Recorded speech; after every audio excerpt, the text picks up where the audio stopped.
Okay, so some examples of the work that we do in our division, for example, health services. We provide the testing for teachers, we provide testing for district staff, but now we're also providing testing for students, and if their families are needing testing, we provide that testing as well.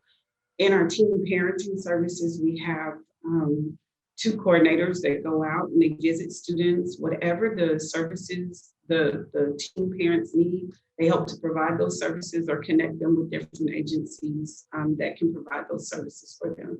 When I think about mental health and embrace, this is probably one of the more significant pieces that we're doing right now because of COVID, not just for our students, but we're also working on a staff wellness plan. In order for the adults that work with our children to be able to do so effectively, we have to make sure that every single person is okay in the district.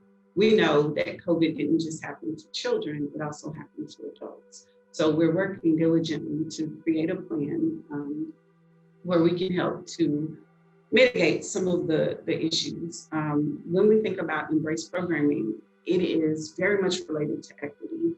Why? Because it fits under several of our dimensions. So when you think about MTISS, when you think about PBIS, when you think about PACS Good Behavior Game, if you're in the first grade elementary, second step, any of the EVER5 programming or Third Millennium, Youth Mental Health First Aid, all of the different things that we're rolling out, think about improved instructional time and attention and why we must make space for mental health and for the curriculums and for social emotional learning.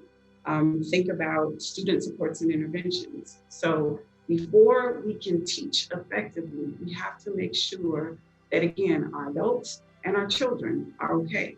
So student supports and intervention, we create positive and inviting school climates.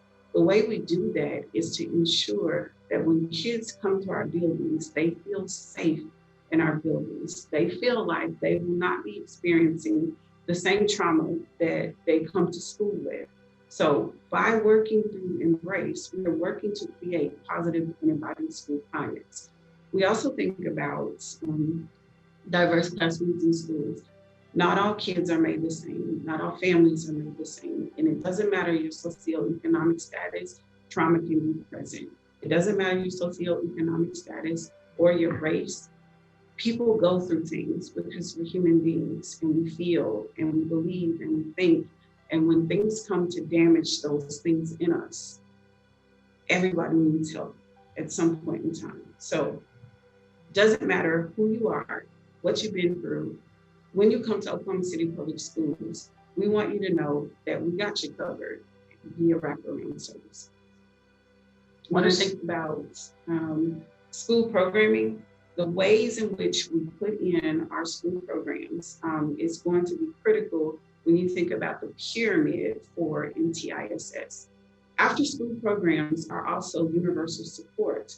If we select programs that are specifically designed to work with kids on a number of factors, whether it's just general social emotional learning or ones that are more geared toward group work, like that provide occupational therapy or that provide specific techniques to help kids overcome some things, those can be tier 2 as well. So how we move across that pyramid in the types of programs that we select is also critically important. It's equitable in that we're going to provide it to every single student.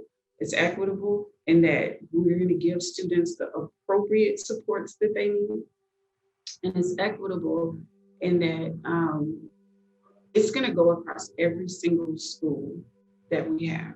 Something that the school decides is necessary to help students. So attendance advocacy and bullying prevention. Where did our students go? When we left school March 2020, some students we didn't see again. Maybe they went to EPIC, maybe they just disappeared, right? Maybe they moved, maybe they went somewhere. Our job is to find our students and bring them back to us. So we keep tabs on students. We ask for principals, if there are students that you haven't seen, please send us the list to the attendance advocacy group. We partner with Oklahoma City Police Department, And they will go and we will go and we will find our students. And I can tell you, for most families, they're happy to be found.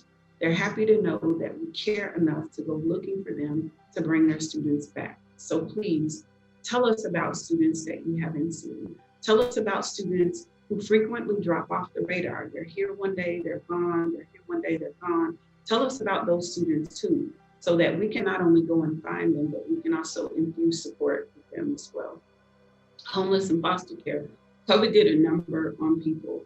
It truly did a number on people. So we have a lot of families that were doubled up, or another term could be couch homeless.